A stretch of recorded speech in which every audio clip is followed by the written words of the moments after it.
brothers and sisters, our own community.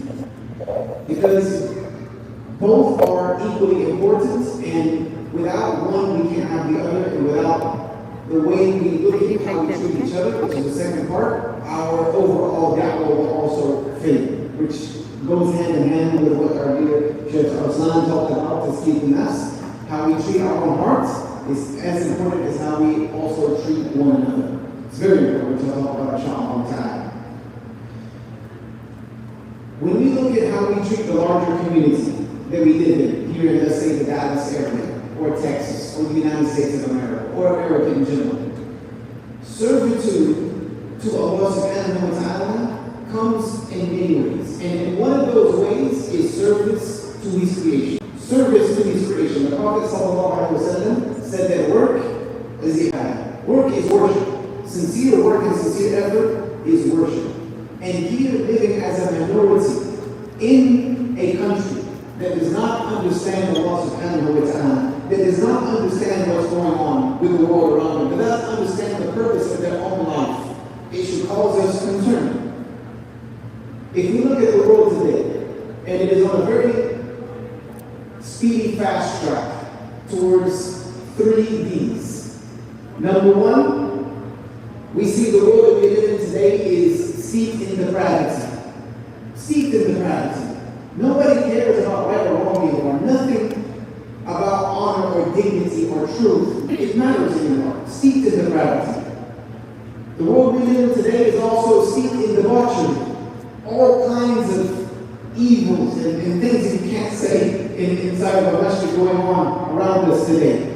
All kinds of fahisha, all kinds of munkar, all of it is happening at such a rapid pace that not only is it happening, it's now being indoctrinated into our communities, into our children, in their schools, at your job, and everywhere you look. You can't even go shopping without being indoctrinated to this debauchery that is fast-tracked now here in our Western society. We have a lot of protect. And number three, on a fast track to degeneracy. Fast track to degeneracy. In all of this, Allah subhanahu wa ta'ala, when we talk about depravity, debauchery, degeneracy, all of this, Allah subhanahu wa ta'ala has summed up all of this type of evil with one word in the Quran: Dhulm. Dhulm. Darkness, oppression, debauchery, degeneracy, evil, all of these things are referred to by Allah subhanahu wa ta'ala as darkness, as a boom. And this is what we see the world headed to, head over heels, like they are fighting each other to get there. This is the craziest thing that, especially for those of us who took the pandemic time for what we should have, when it was a time for us to actually take a pause and look at our lives, look at the world. I completely changed my whole life and what I was doing during the pandemic and things that I was focused on, things I decided to put my energy towards, because I looked at the world around us and saw that darkness was beginning to spread like we had never seen in our lifetimes. And I'm not old, but I'm not young either. This gray hair is starting to give away. But we are seeing this fast track. So if we are seeing the world being covered in darkness, what is the end that leads us to darkness? What is the solution for darkness? I don't ask allegorical questions, or I don't ask questions that I don't expect answers to, by the way, in my talks. If you come to here, you know this. If I ask a question, I would like an answer. What is the answer to darkness? Light. You cannot solve darkness by anything other than light. If I come into a room with you and it's completely dark, I cannot help you in that room whatsoever if I didn't bring no light. If I come into the room and shut the door behind me and it's completely dark and I'm like, I need to come here to help you. Did you bring some light? No. Guess what? Here we go, folks. We're both in this dark room. You can only help darkness by light. And what is light? Allah subhanahu wa ta'ala first and foremost describes Himself as light. And He is the light of the heavens and the earth. But in the Quran, Allah subhanahu wa ta'ala tells us a very beautiful verse. A very beautiful verse in Surah Al-Hadid. Allah subhanahu wa ta'ala says, He it is who has revealed His ayat to His slave. Allah talks about the Quran, that it is He who has revealed His ayat to His slave. لِيُخْرِجَكُمْ so that you can explain or bring them, you can make a way for them. We have the so that you can make a way from them, from darkness unto light. So Allah subhanahu wa ta'ala tells us that this book, this kitab that we have, this Quran that is still with us today, which is the very thing by which Allah saved my life.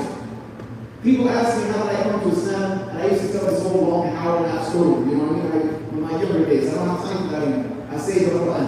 Allah allowed the Quran to be placed in my hands, and that's what brought me to Islam. Because that is what brings people from darkness unto light.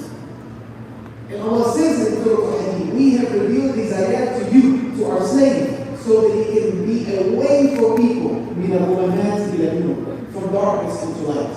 And for someone who came to Islam, as someone who came to Islam later on in their life, I will tell you that this Quran is the light that comes into the darkness to find. I was lost. I had no idea what I was doing with my life at all whatsoever. The Quran was placed in my hands, light was put in my life. Light was placed in my life, so much so that the reason why I spent the last 17, 18 years of my life traveling the globe telling other people was because I did not want to see anyone else sit in the darkness. I did not want anyone else who was sitting in that darkness like I was to not have the ability to grab the light. So this is our responsibility that we have to the broader community, is that we as Muslims hold the light of guidance. One thing that we have, there's a lot of faith communities out there, right? All over. And we have no problem working for the good of the betterment of society with any group or any faith organization. But when it comes to saving humanity from this bullying, that cannot happen just by feeding people. Yes, you can keep people alive, right? By giving people aid. And I work as the president of a non-profit organization in Turkey and seeing families that are freezing to death to help them. So I know how important this is. It's important. But, and when you die, it will only matter, as Shaykh Al-Islam was telling us a moment ago, the position of your heart. Because Allah says in the Quran, ever increasingly steeped in darkness. Raise your hand. The world is growing dark. It's growing bleak. Okay, so who holds the light? We know what the light is, right? The light is the Quran.